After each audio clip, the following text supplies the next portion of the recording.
Thanks for joining us here on PM Express. And indeed, tonight, what we're going to do is try and help you appreciate what the numbers tell us. We spend the day poring over the numbers because we need to make sense of the outcome of the NDC's parliamentary and presidential primaries that went on over the weekend. We've all heard the winners. We all know now that John Mahama won it. But there are some interesting details that we want to isolate and help us appreciate going forward what possibly John Mahama needs to do if he believes that Komla Dufour, for example, is important for his campaign in the Ashanti region. We'll isolate that to show that he may have some role to play in the Ashanti region. Will he reach out to him? Today he says he will meet the NDC incumbents who lost, and we'll go through that as well. That is important because, of course, you have to campaign. That group, they have a constituency.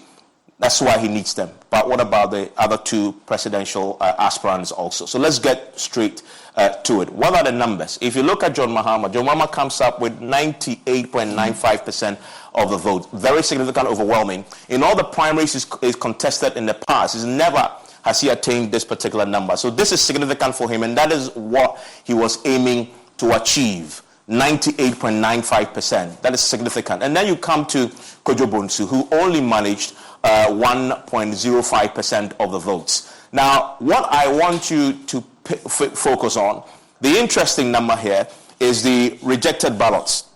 And the rejected ballots tell us a very interesting story indeed. And why, for us, is the rejected ballots interesting? Because the Electoral Commission counted every vote for Dr. Komla Dufour as a rejected ballot. Right? And so immediately when you start looking at the huge numbers that you have there on your screen, which is this huge number that you see here of 4,662, a significant, huge percentage of this will be votes that went to Dr. Komla Dufour that the Electoral Commission counted as rejected ballots. In other words, if you look at it closely, the rejected ballots came second to John Mahama. And in the bigger scheme of things, you could say that indeed Dr. Komla Dufour would have been in this position and not Dr. Kojo Bonsu. So that is the first thing to note in the numbers that we're beginning to look at as we down more. And then you look at this, that tells us a breakdown of the presidential results according to the regions. If you look at the first, Greater Accra gave the most, votes to the winner of some 59,000 votes. Ashanti region comes next. And those two regions have the overwhelming number of delegates going into this, twice as many as even the third place, which is the Eastern region. No surprise there. And look at, Jomama's, won this handsomely everywhere, right? Kojo Bonsu is, these small numbers here. But as I always say, the Kojo Bonsu's numbers and former President John Dramani Mahama's numbers aren't interesting. But once you begin to factor in the rejected ballots, then it begins to become a bit more interesting. Now, look at the rejected ballots. Which region has the most rejected ballots? That is the Ashanti region, which is this particular graph that you see there, the first one. Now, remember that on this same channel, when we were speaking to Dr. Komla Dufour's people, they told us that they believe their stronghold is in the Ashanti region. For which reason, Dr. Komla Dufour spent a significant time in Ashanti region campaigning, because they believe that's where they will get most votes. And if you look really at the Ashanti region, it actually bears him out, considering that the Electoral Commission counted votes for Dr. Komla Dufour as rejected. Look at Ashanti region's votes. 999 rejected votes in the Ashanti region alone. Our argument is a significant number of this, well in excess of possible 800 to 900 of this, will be votes that went to Dr. Komla Dufour. And this is the number we are talking about. 999 of the votes that you see there are rejected ballots in the Ashanti region. Dr. Komla Dufour's stronghold, and we are seeing that story. Again, they also claim to us that they believe apart from the Ashanti region, Greater Accra region will be their next stronghold. Again, if you look at the numbers in Greater Accra, and this is the Greater Accra numbers here, we are talking about some 478 rejected ballots there. Our argument is that those will also go to Dr. Kwabena Duffuor because the EC counted that as rejected. So you're beginning to see a pattern emerging of a Dr. Kwabena Duffuor who wasn't in the race, people still voting for him in this particular context. But the EC, of course, rightly counting that as rejected. And then this is even where you begin to see the picture emerge even stronger when you come to Dr. Kwabena Duffuor's ability in this race. And what he did, that, as you know, many NDC folks are pretty unhappy with him. Because if you look at the total number of delegates that went into this particular race, 355,000 delegates. Total votes cast is 307,371. Total delegates who did not vote is 47,721. Now, why is this interesting? Now, this is interesting because if you look at the number of those who didn't vote, remember what happened? As of the morning of Friday, a lot of delegates were not sure that this vote will come off in the first place, right? And then it came off. The argument is that a huge percentage of this number here that didn't vote may have been affected by that. That's one argument to back this. Then secondly, another possibility is that some of them were disappointed with the way the thing had gone, possibly didn't like Dr. Kwabena Duffuor's withdrawal from the race, and so they were intending to vote for him. If he's not in a race, why do we bother to go and vote at all? But 47,722 is a significant number. Now, if you look at the percentages, so we are talking about 13.44% of the voters did not vote at all. So we're talking about a turnout of 86.56%. That is huge. But considering that these are delegates who had already committed to vote, John Mahama had paid them their transportation, all of them, to vote. They possibly took the money and they didn't go and vote. Why is the question you need to ask. 13.44%. This all comes down, we believe, to the Dr. Kwabena Duffuor factor, either because of the suit that he filed left people uncertain, and so this huge number didn't turn out to vote, or many of them would have voted for him. He had withdrawn. There was no motivation anymore to step out there and vote. Again, another important point to consider in this race. Still, on this factor, we'll come to the point we're trying to make with this as we drill down the numbers, right? Still, delegates who did not vote, and this tells you the numbers. And again, look at the Ashanti region. By the way, this you see here is Ashanti region. Out of the number that I showed you earlier, I want to go back to it. The 47,721 who didn't vote, as many as 23,347 of them were in Ashanti region alone. You see why that backs the point I was making earlier. That theory that people saw a man had pulled out, we won't vote at all. Right? That is a very important point I need you to focus on as we begin to analyze the Dr. Kwabena Duffuor effect in this. And then you come to the Eastern region. And each time you look at the Eastern region, you begin to see the rejected ballots tallied, right? Also was the second region with the most rejected ballots. Again, if you look at that, 9,241.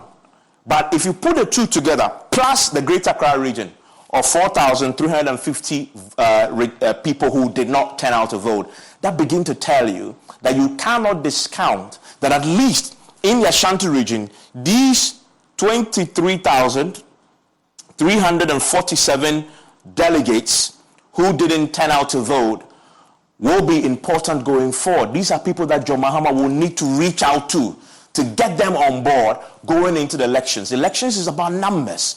If indeed the party drills down the numbers like we've done, they will possibly come to the conclusion that we need Dr. Kwabena Duffuor to help us out in the Ashanti region. And as we've always said, the NDC never wins an election if they don't get above more than 20% in the Ashanti region. So that is an important factor to consider. And we need to find out, and by the way, let's make this simple. JM has shown that people who had contested him in the past, he brought them into the fold. Joshua Alabi was a second. The last time the primary came around in 2019, he came second to him. Today, he's his campaign manager. Our argument is that if Dr. Kwabena Dufo had been on the ballot, he possibly would have been second. What would JM do with him going into the 2024 elections? Our argument is that you need him in the Ashanti region, as you're beginning to see a lot more people in the Ashanti region simply didn't vote at all, counting as possibly the man dropping out of the race. So that is one of the key things that we observed in the race. That is the Kwabena Dufo factor. And then the many people, of course, who joined the race that we know now, who, new faces, some of them dropping out. But this is the list that many people have been talking about today. The incumbents who lost in the primary. The Sanerugu MP, for example, ABF Husseini, has been trending all the time, right? It's been trending on Twitter because of his fame with proverbs. But that's him. He's dropped out of the race. And then you have, for me, I think the biggest of them is Dr. Kwabena Dufo, who you have on your screen there. Dr. Kwabena Dufo dropping in terms of the primary outcome. He's lost there, Pro East. A significant factor there, many have said, because he was seen as a rebel. Is that why he was kicked out? He openly said, I can't toe the party line when it came to voting against some of the ministers who were recently appointed. And in his own constituency, people there filed protest against him. Many of them delegates. So he lost, right?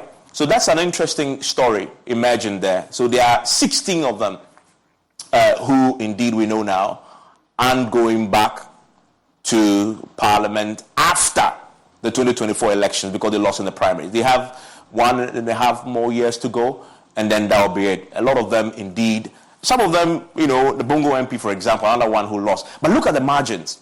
Tiny little margins there. And one of them in particular that I found interesting was in Garu, where Albert Akuka Alanzuga lost by 4 votes. If I were him, many say I would have asked for a recount, as we saw in the case of Agbana, who is basically saying, I'm not going to allow that to happen. I'm going to take a quick break. When I return, my guests will join me. And then there's another factor right now we need to look at that also came out of the NDC primaries. The 7 MPs who sponsored the anti-gay bill, 6 of them are members of the NDC. And before the primaries, one of them was on the show, Roxanne Dafiamekpo, and I said that the gay lobby were targeting them. They were sponsoring the opponents in the bid to unseat them because, of course, they have been advocating this cause. What really happened to all of them in this primary? When you look at the fact that all of them, with the exception of De La Soa, who lost, it tells a story that going into next year, it's going to become an issue in the political campaign, and whichever political party fails to appreciate how Ghanaians, and the NDC delegates have shown that they don't tolerate anybody who will stand in the way of passing that bill. And that will give a signal to what the NPP might do also going in. This is a very important thing to also look at. There are a lot of big issues that this NDC primary is helping us appreciate some of the issues that will become topical going into the 2024 elections. And we'll be isolating that and looking at what the numbers tell us. Stay with us.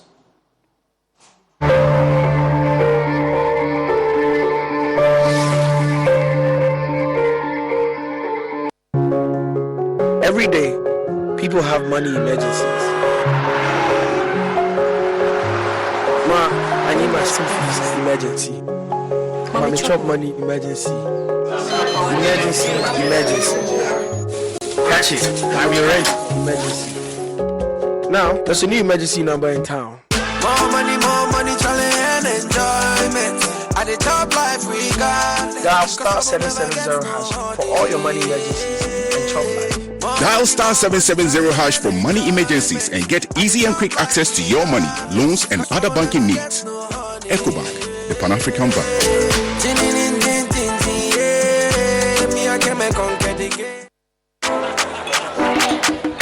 Crazy pa. Whiskey. Wash. All of a sudden, my voice I hear different. And when you saw a call. Barman, bring me the honey whiskey. You know the one? Black Rock Whiskey. Honey whiskey. Shale, honey near their fro. Black Rock Whiskey is strong. Now so taste me is smooth and it goes down easy. Excuse me. Barman, bring my friend one Black Rock whiskey. Black Rock whiskey, blended with natural honey flavor. Hey, what's up? Barman. Hey, what the hell for Sikanton Sata? You've been to a man, no? Me there, Black Rock whiskey, Kebby, the feel is smoothness, no. Drink responsibly. Not for sale to persons under 18 years of age and not recommended for pregnant women. This advertisement has been vetted and approved by the FDA. There are days when you think, whoa, today I've earned it. So order a Glovo. Days when plans run longer. What if we order a Glovo? Or days when you can't control everything.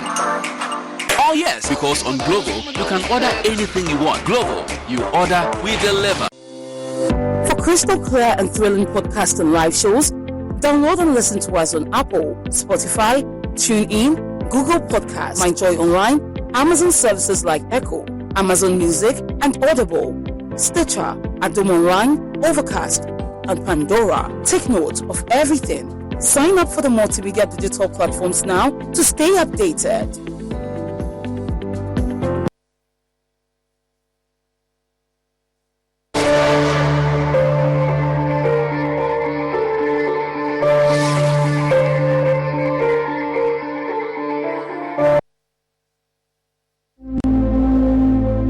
Imagine a family without a home. Imagine a song without a voice. Imagine a church without prayers. Imagine a government without citizens. Imagine democracy without journalists. Imagine a world without the media. Life is full of issues and stories about people, communities, and governments. Stories that have to be told by well-trained journalists. That's why you can't imagine news without Joy News.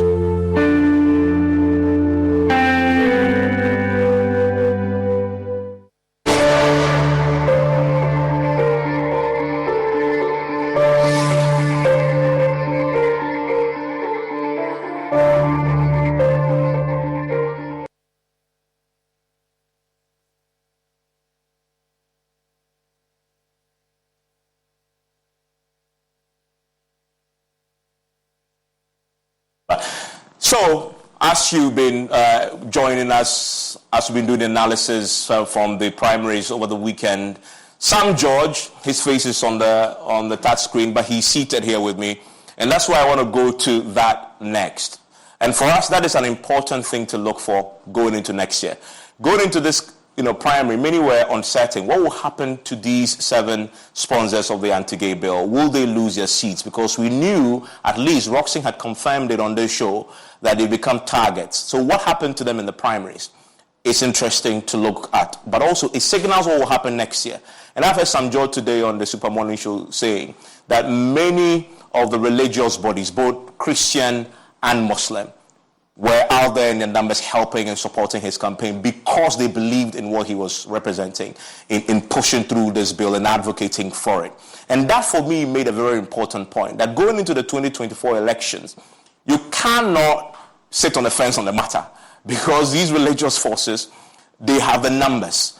And whoever shows his face and being very categorical will get their money going into the elections. And they have said that parties must declare their stance on the LGBTQ matter, and that will influence who they tell their members in the church and the mosques to vote for. And Sam George proves the factor here. Because if you look at his performance in the race, many thought he was going to have a significant battle on his hands. As it turned out, it wasn't as intense at all because he won this handsomely in Ningo Prom Prom.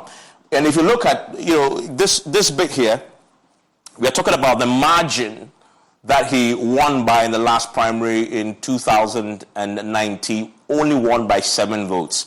But look at the margin this time around, 410. So that's significant. At the time when we thought he was going to struggle. So he won this handsomely there, and he was one of those obviously pushing this agenda. and the religious community and like-minded people were there to make sure that he won, to send that message. Another man who was also a sponsor, Emmanuel Bejra, who was also won there.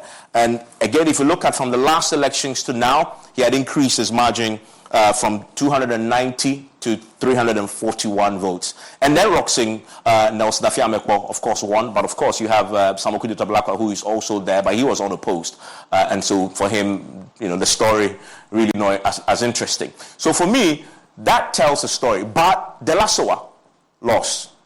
What are we reading into that? I'll ask Sam George his thoughts on this. But she's just an exception, really, to the rule. All of them won. And that, for me, makes an important point to this.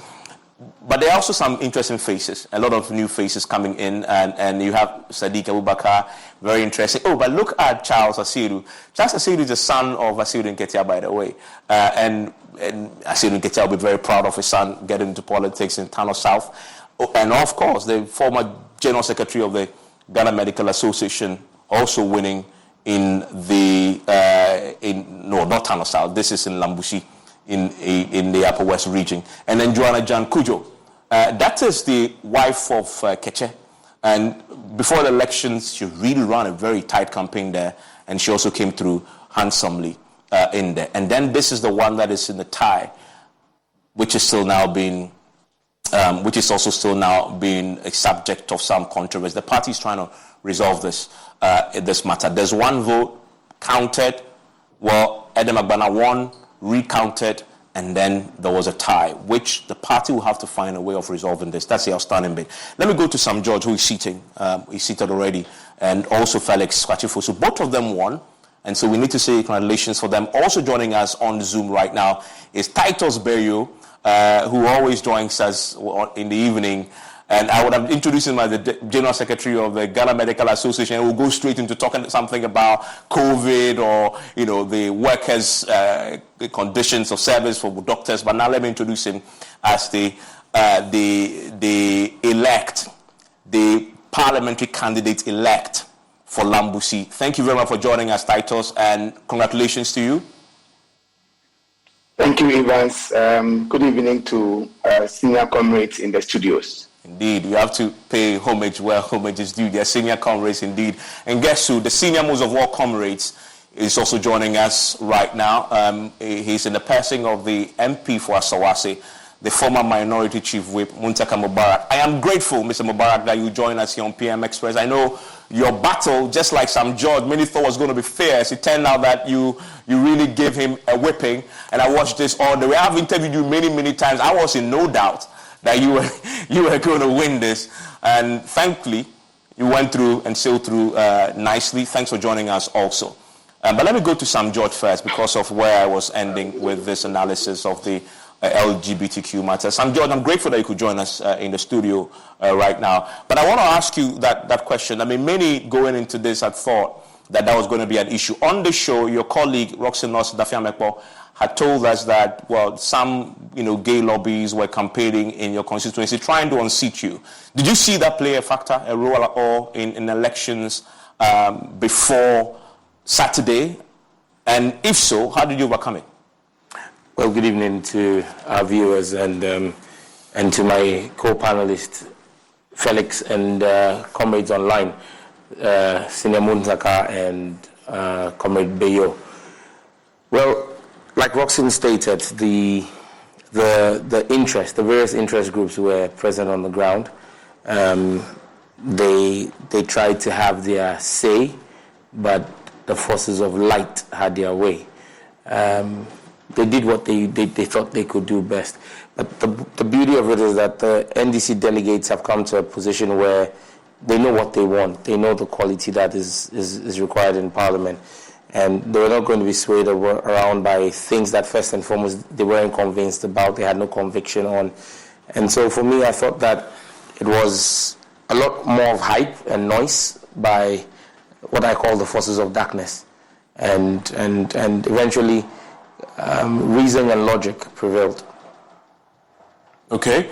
So forces of light and darkness is what you said, Sam George? Yes. Okay, and the forces of light won? Certainly, light always And wins to over me, I'm darkness. interested in the point that you made that the religious bodies came to support you. How important were they in the outcome? I think it was critical that they put their money where their mouth is, basically, as the saying goes. I don't think that there's any religion that supports homosexuality in any form or shape, and they have been a critical part of the whole journey that we've embarked on. Traditional authority as well. I mean, it wasn't just the religious bodies that reached out in Ngo Prampram. There are traditional rulers and authorities in Ngo Prampram who also intervened. And don't forget, before I started work on this bill, I engaged the two traditional councils in Ngo and Prampram on whether to take up this fight. I had held 18 town hall meetings. And so you had traditional authorities, you had the Christians, you had the religious bodies. I mean, under the auspices of the Office of the Chief Imam, the coalition of Muslim groups, COMOG, had its national president and the national president of the Ghana Union of Muslim Students flying from Tamale to meet with all Muslim delegates. So this turned out to be an advantage instead of something that would have hurt you in the race. Well, the fact that you were very out there campaigning for the passage of the bill. Well, because the people of Ngo Prampram had said to me that in the 18 town hall meetings I had, that this was something they wanted me to push.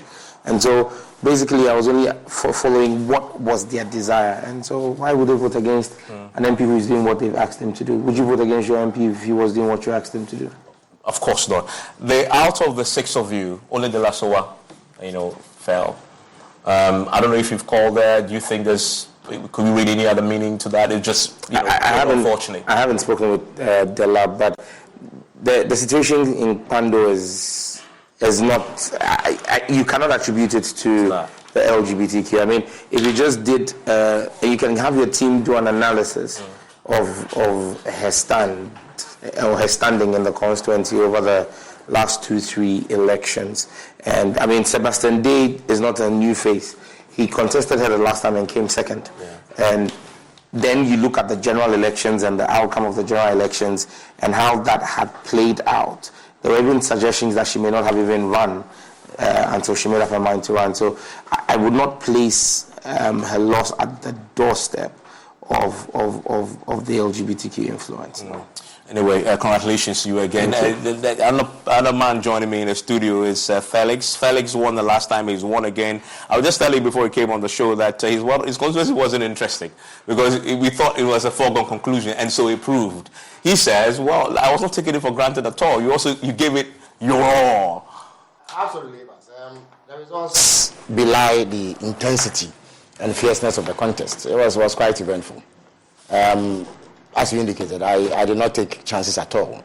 I put everything into it in order to make sure that I secured victory, which, in my view, is necessary for, as it were, rescuing the seat from the non-performing NPP MP, Elvis Mazdonko. So you may look at the results and think that, it was all rosy, it was all cushy. It wasn't? No, it wasn't. There were powerful forces at play, and I had to dig deep in order to achieve this result. My campaign team worked extremely hard, and I'm most grateful to them for the work they put in to enable us achieve this objective. Yeah. Before I come to Muntaka Mubarak, let me go to a new face, a new kid on the block, Dr. Titus Bayo. Doc, again, congratulations to you. You won in Lambusi. What worked for you? I mean, I know we focus a lot on you in the media because we were all surprised when you jumped in and declared that you were running. We thought, well, has he nurtured the constituency? In the end, you won this, and you won this quite handsomely. What worked? Well, I would say it's a combination of several factors. First of all, the grace of God. We thank God for that. And then lots of hard work. In the run-up to the election, among the 3 candidates, I think I spent the most time in the constituency. Felix said, I gave it my all. I gave it more than 100%, if there's anything like that. And above all, I think I took this decision based on calls that I have received from the constituents. And it was my hope and prayer that they will keep their side of the deal, which is that when I came in, they would give me the nod. And they did just that. And then, as you would notice, beating an incumbent, very experienced in this field, is not that easy. And I congratulate and salute my colleagues who were in the contest. It was not that easy at all. When you look at the figures, they don't tell the full story. But it's years of work, and then that culminated in this. Okay, and it's showing. Guess another new face also joining us. Last week he was on the show, and he had been campaigning all day. He had left here at 10, and he was going straight back into the campaigning. And he also came into this as a new face. Many said he was green, but won this. Sadiq Abubakar joins us. Hello, Sadiq. Hello, Ibas. Great to have you, Sadiq, and congratulations to you. You brought your stardust, you sprinkled it in your area, and you won. Is that what accounted for this outcome? Come again, what did you say? I mean, your stardust. Remember last time you were here, we were talking about the fact that you are coming from an entertainment background, and that would be an advantage for you going into the elections. Yes. You did not disagree. Did that play the trick? Well, I mean, not entirely. I think that just like everybody had said, I also gave it my all. I had to spend a lot more time in the constituency. Also because of the perception by a lot of people that, everybody felt that there are a number of people from my opponents that felt like, this guy is a soft guy. I mean, he won't be able to do a lot of the grassroots work. But I think that I was out to prove to them that I was made for this, and I've always worked hard and always went the extra mile in everything that I've done. I've always sought to have a very, very strong work ethic. And so I just had to apply that. And so I spent time. One of the things I did, for instance, on the quiet, without anybody knowing, was that I had said to my team in the beginning that I wanted to know the faces and the houses of about 1,000 delegates before the end of the year last year. I remember the first thing that popped out from within my team was like, hey, Chad, this is not possible. How? Time no day. And I said, listen, let's do the harder stuff. Let's do the hardest work.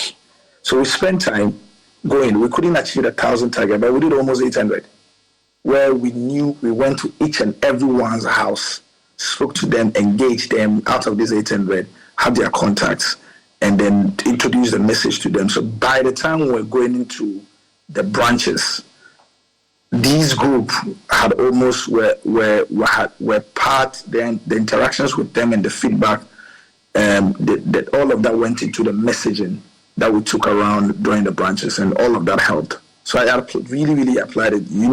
At a point I had to step down from company I founded, all because I wanted to apply myself fully to the process and to ensure that we leave no stone unturned as much as possible to enable us win. And that's what we did. Muntaka Mubarak, you are the most experienced hand here on the show.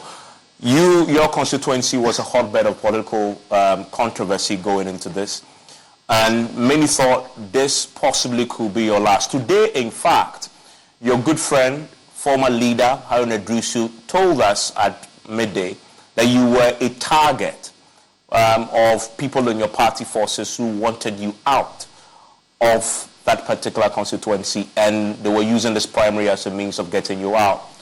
You survived. How? By the grace of God. I've lost my voice. Understandably, you should understand I've lost my voice. Obviously, God has been so merciful to me. I've never played. You are a witness to how hard I've worked in Parliament and how hard I've worked in my constituency. Anybody who knew my constituency when I first became a member of Parliament, we were the laughing stock of Kumasi. We were last in almost everything. I was the first to fight to break my constituency from KMA to create a new municipal. And I remember very well they were called the Zongo municipal. But by the time we did 4 years, from 2013 to 16. Wendy's Strawberry Frosty is back for the summer. Because if it's summertime, it's Frosty time. Beach time? Frosty time. Tea time? Frosty time. Me time? Frosty time. Treat yourself to Wendy's Strawberry Frosty this summer and make time for Frosty time. Choose wisely. Choose Wendy's. Now open till midnight or later. Limited time only. Participating U.S. Wendy's. Hours may vary. Dr. Rick here. Another sign you're becoming your parents is getting particular about details that don't matter. The craziest thing happened when we got tacos the other day. Was it Wednesday or Thursday we got tacos? I know it wasn't Tuesday because that's when I went to my hairdresser. Shoot, what day was it? See how we all lost interest there? Progressive can't help you from becoming your parents, but we can help you compare rates on home insurance with Home Quote Explorer. Progressive Casualty Insurance Company affiliates and third-party insurers. Comparison rates not available in all states or situations. Prices vary based on how you buy. The massive development and the change. I mean, most of our schools who were in wooden structures have turned into blocks. And so, potentially, God has been messed with me. So I had a track record of consistency. Even though I've kept long, and as you know, 20 years is not 20 days. And sometimes there's voter fatigue. But if you look at the election in 2020 and how I was able to increase the votes of NDC in the Congress so massively, I mean, you would have thought that a premise. I mean, nobody really tried to challenge me in the primary. But unfortunately, for whatever reason, like you said, my leader rightly said, whatever reason, all of a sudden, people within the party, some few people, chose to do the things they wanted to do. For me, it was shameful because, you see, we don't do the things that people wanted to do to a senior member of parliament. But when you do that, you drill effort. You tell others who are behind that it is not worth dying for the party. I don't believe so. I believe that it's worth dying for NDC. I have stood in. I have worked tirelessly. We've done a lot of things to uplift the image of the party, both in my constituency, in my region, and in parliament. And I sincerely believe that I didn't deserve the kind of unnecessary fingering and lies that were being purported, and assistance, and people tried to drill my effort and all that. But at the end of the day, I prevailed by the grace of God. So I thank Allah for all He has done for me, and I thank my team, and I thank the delegates and my constituents for the continued trust in me. It hasn't been easy. I mean, like all of them said. Obviously, when these things happen, especially starting from the removal from the leadership, I decided to refocus because I knew the moment I was removed from leader, I knew what people were trying to get at me.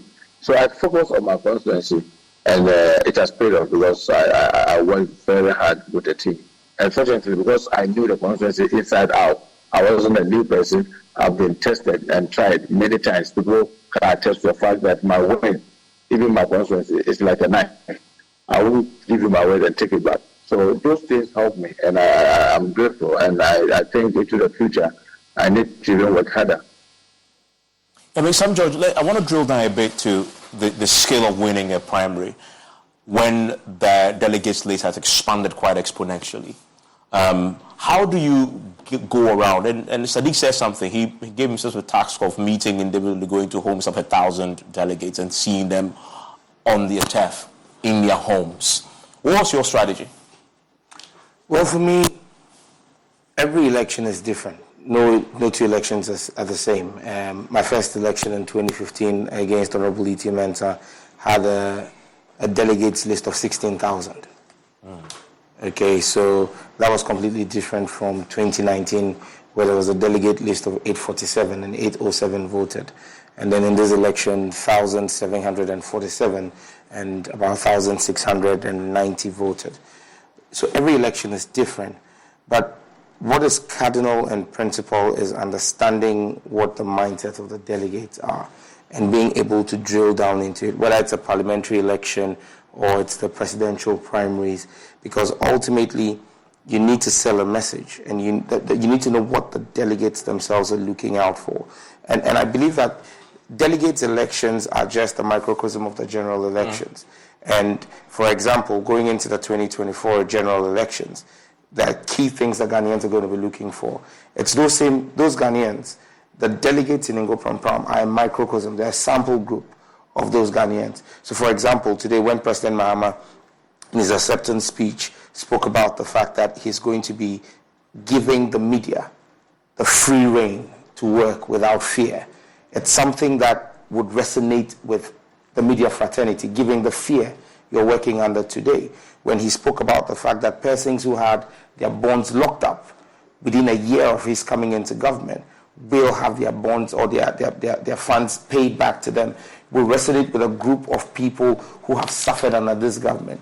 When President Mahama spoke about reducing his ministers and appointing only 60, it's something that many people in civil society have been worried about, or talking about having an advisory council that is going to have civil society play a leading role in there. It's something that matters to people. So you must be able to structure and fashion out a campaign message that resonates with the people of our country. People of Ghana today are very vexed at the corruption in the system. So when President Mahama says that he's going to investigate the Al Jazeera issue, for example, it's something that will resonate with the Ghanaian people, because the Ghanaian people want to see what's happening. Civil society and the media. I've heard you talk several times about a review of our constitution. President Mahama has made a commitment in his acceptance speech today to do that. So when you go into a campaign, it's not just the razzmatazz of the campaign. The electorates have become extremely savvy. And so you must speak to the hearts and minds of the people. They're two different things. Speaking to the heart of a person is different from speaking to their minds. You must speak to their minds with the things that you speak about, the things that you say. Because, for example, if I met you as a journalist and I said to you that one of the key things that we're going to do was to make sure, or as a young man, was to create jobs, like President Mahama did again today in his speech about job creation for young people, that's speaking to your mind. Because as a young man, what you think about is how do you feed? How do you survive? Speaking to your heart will be about the charisma, will be about the way I approach you, the appeal, the persona of the person, the branding. So it's two different things. But winning an election comes with the science and the art of it. And for me, I think that if you looked at Ningo Pram, for example, in that contest, this last contest, it was all about Sam George is using the common fund to buy a Land Cruiser.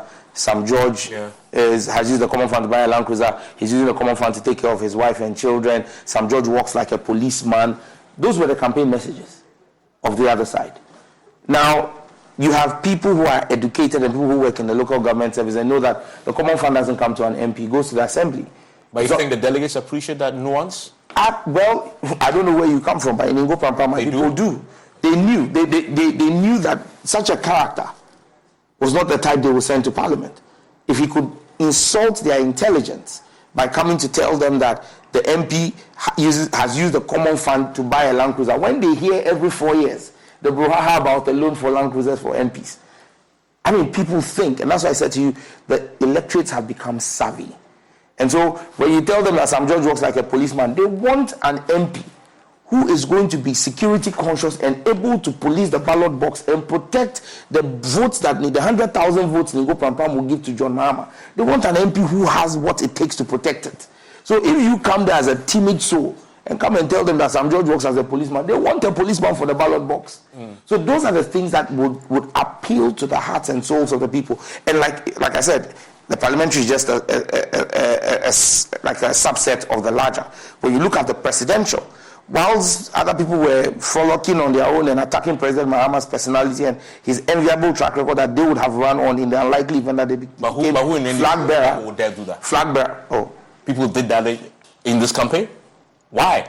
Where were you when Dr. Dufo was engaged in all the things that? I mean, at that level, you know, of course. Yeah, you know, but you see, whilst they were doing that, President Mahama didn't waste his time about that. I mean, he stuck to the policy issues and again reiterated them today in his speech, where he spoke about, for example, the scrapping of. Yeah, I mean, I get that. So it's about the campaign. You have to attack you have to try and find a way of belittling your opponent in a way that will, raise you up in the mind. Well, if it's a contest, you know. Well, the delegates are looking for substance. They pick substance over form. So when you are attacking the personality of your opponent and not delivering substance on what they will vote for you for, when you become president, they want to know if you are going to abolish ex gratia, like President Mahama has made a categorical statement on. The other party is attacking the man's personality. Why? When you attack the man's personality, that was going to give us a stable economy. President Mahama has promised a stable economy and shown you how he will do it, and reiterated it in his acceptance speech today. That is what people look for in a leader. I mean, Felix, in your constituency, you mentioned earlier that you also had forces, working against you. Sure. What were the tactics that were deployed against you, and how did you deal with it? Well, essentially, it was about pitching myself directly against my opponent and crafting a message that suited the environment within which I was operating. Essentially, delegates were compelled to make a choice between an experienced hand and a relatively new face. Who was the experienced hand here? Myself, of course. I have been in this thing for quite some time, and she is a relative newcomer to this. Again, having come that close in the 2020 elections, it was important to sell a message that said that I represented their best hope in terms of winning that seat. Also, mine is a constituency that is relatively rural. That does not appear to have a voice in the national conversation. So it was important to impress upon them that I was going to offer that voice, which then would catalyze, if you like, the sort of development that constituency requires. So it was all about messaging and how that messaging permeated through the ranks of the delegates. And I think that myself and my campaign team did that quite successfully. Of course, I also suffered attacks, which is not unusual in this terrain. So it was the least of my worries. There were also forces at various levels within the party that sought to undermine my efforts. But I was unfazed. I thought that it was important to focus on the task ahead and sell a message which resonated. Each time I've heard this, I've heard this a lot in the last 24 hours. Candidates saying there were forces in the party that came after them. As we've heard Muntaka say, Haruna Idrisu have said, in fact, you've also said saying, you're also repeating it. What is it about that? Why would anybody want you out, considering your track record and the sacrifices you've made? Well, that always surprises me. That is $1 million question. You wonder what it is that people are looking for. And my brother here, Sam, made a point that you have substance, and yet some choose form. Some decide that because of your hard work and the sort of, if you like, popularity it brings you, you must be torn down. And so they go to extraordinary lengths. In your own party? Absolutely. I was amazed at the level of opposition I faced internally. I was amazed. But I was unfazed. But who were these forces? Well, it's not appropriate at this time to mention it. But you know them? Oh, of course. Did you confront them? Well, some I did. Some too I glossed over. I didn't think that whatever they did was going to be enough to convince delegates otherwise, because they live the experience. They are the ones who have to make the choice. And it is their decision to make. No external force was going to influence them. And I did quite a good job impressing that upon them. At the end of the day, whatever machinations were put up against me failed, and I managed to sail through. But at this moment, I think that the focus ought to be on reconciliation. And so all those matters can be put behind us. Have you forgiven those forces? I didn't bear them any grudge. As I told you, I was unfazed. I was a bit surprised, but I was unfazed. Were these senior figures executive Some positions? Senior, some in middle level positions, some right down there on the local terrain. But like I said, I was unfazed. I thought that was a challenge, and I needed to show that I could surmount such a challenge. I did so successfully with the help of several friendly forces, I must indicate. There were also many who supported my cause at all levels of the party, and I'm most grateful to them. But I guess that what it does is to offer very useful lessons on how to carry yourself within the political organization if you are going to be successful as a politician. But all those lessons help in forging the sort of character that is required, to blaze through this terrain. But it was all well and good. At the end of the day, success crowned our efforts. That is what is most important. I'm curious to know from the two new faces we have, because many say sometimes you're a victim of your own success. Both of you here, including Muntaka, have succeeded in many ways in the party and beyond. And so in doing that, you may have stepped on a few toes in your own party. Maybe that's why. But that is true. Before you go to it, that is true. Indeed, that's why they came from you. Yeah, you recall that in times past, we have had to take positions, especially in internal contests. So in doing so, there are some who get offended. They may not tell you, but they bear you a grudge and they hold it against you, and they do everything they can to tear you down. Some I thought were my friends actually turned out to be people who were working and jostling behind the scenes to undo my efforts. But it was all well and good. For me, what matters most is offering qualitative representation to the people of Abra Sebuka Markets. And the NDC delegates have given me an opportunity to do so. I intend to take that opportunity seriously and work very hard to annex that seat for the NDC, so that together with my colleagues in Parliament and the party as a whole in government, and the party as a whole in government, we are able to deliver the goods to the people. But I have committed myself to turning around the fortunes of that constituency, because they deserve it. They have enormous potential. Unfortunately, it has not been tapped, because there has been a deficit in the quality of representation. I intend to bridge that gap with the help of various stakeholders in that constituency. I mean, Titus Bayo, what's your experience there? Did you also have forces in the party coming at you, considering that you are a relatively new face coming onto the scene to contest a position as important as a parliamentary candidate? It's interesting, Evans. The dynamics are quite different in my situation.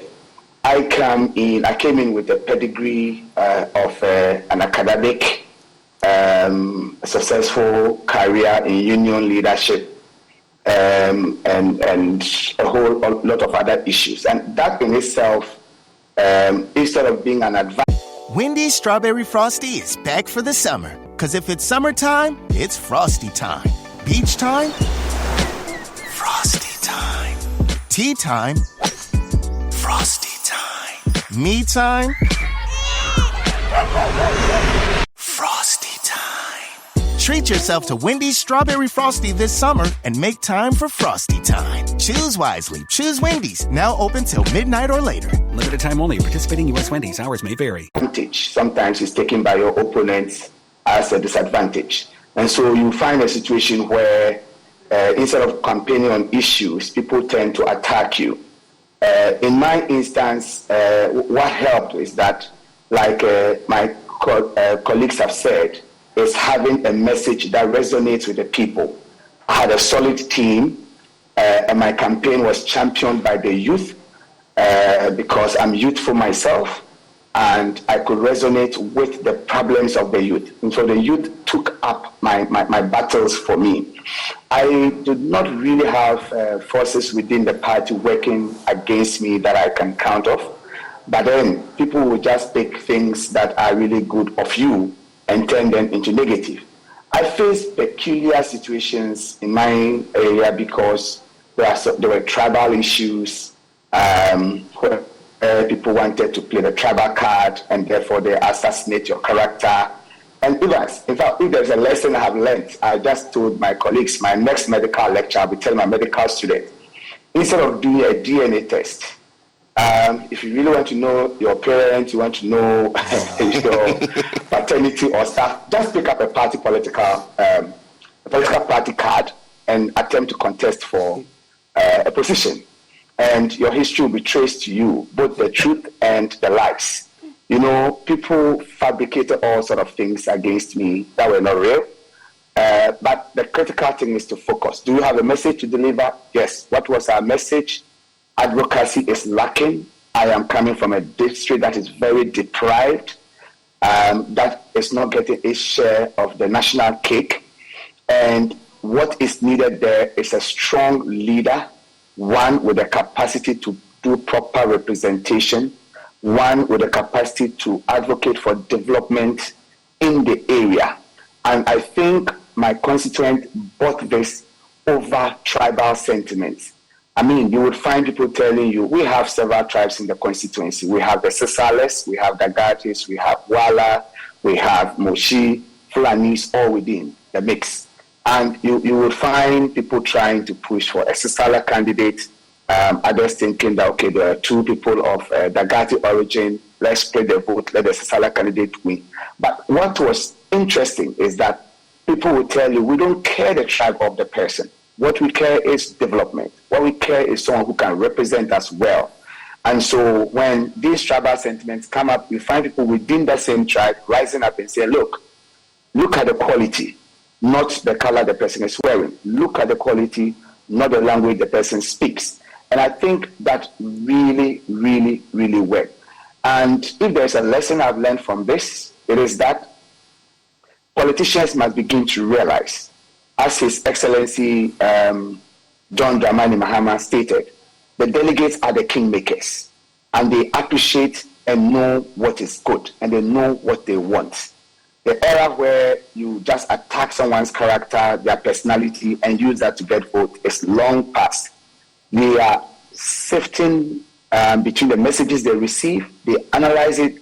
You see people who are not educated to very high level, but they understand the issues more than one would expect. And that is what I encountered here. I went with messages in education. in the health sector, in youth empowerment, in women empowerment. And then what you get from the other side is just barrage of attacks. No clear message on what they intend to do, what they want to do. And I also presented the best chance for the party regaining that seat. Because we had a situation where our presidential candidate had over 70% of the votes, yet we lost the seat. There were divisions in the party, and we needed a new face that will unite the party. And people saw me as that person who did not have any previous political stains, who is unblemished, to say, in the political landscape, though I have helped in the district a lot, in the constituency a lot. I've supported the party over the years. I did not have any direct sides in these divisions, and therefore I came off as one that can unite the party. So I think we really need to respect the delegates, and I'm so grateful to the delegates in Lambuse. I'm so grateful to my campaign team. I'm so grateful to all the elders that bought into the message I came with. And the final one I would say is that, like His Excellency John Dramani Mahama has stated in his acceptance speech today, if you talk about giving people opportunity, talk about fighting corruption, talk about abolishing things like ex gratia, these are things that people want to hear. We are seeing situations where there are vacancies for jobs are not advertised, yet people are giving up employment. And there are people sitting with certificates and degrees in the city center just playing games because there's nothing for them to do. So when you bring that kind of hope, the people buy into that message. Yeah, I mean, and when I return from the break, I need to ask the question, because today John Mahama clarified something as far as the Gratia is concerned. He says the ministers you appoint, you have to sign an undertaking to forego the ex gratia even before that constitutional provision is reviewed. And I'll ask all of you, if you get appointed, if you win, are you ready to sign that undertaking not to benefit from ex gratia? And then I'll get the thoughts of the Muntaka Mubarak. The party definitely must begin a campaign to unite the ranks on the back of what has happened, particularly from himself. Now that we know that he was a target, he survived.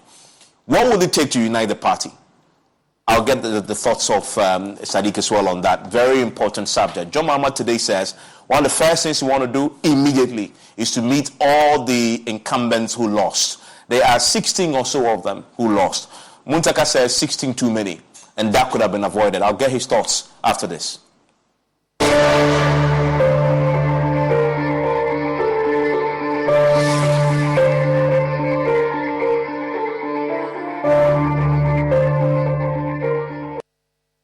Can he tee up someone in red?